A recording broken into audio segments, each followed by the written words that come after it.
Narito ang mensahe ng Panginoon sa iyo ngayon. Anak, ang himalang matagal mo nang hinihintay ay papalapit na. Narinig ko ang iyong panalangin. Nakita ko ang iyong pagtitiis at alam ko ang lahat ng pagluha.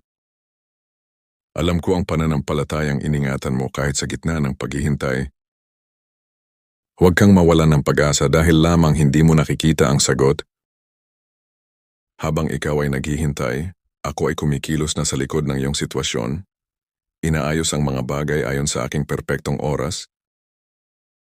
Ang himalang para sa iyo ay hindi nalilimutan. Ang mga pintuang matagal na nakasara ay kaya kong buksan. Ang mga problemang tila imposible ay kaya kong baguhin. Manatili kang nananalig at huwag mong hayaang madaig ka ng takot at pagdududa. Ang iyong pananampalataya ay magbubunga ng tagumpay at kagalakan.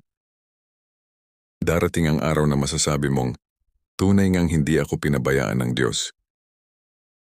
Maghanda ka ng iyong puso sapagkat ang hinihintay mo ay unti-unti nang dumarating sa iyong buhay. Type Amen. Follow, like, comment, share.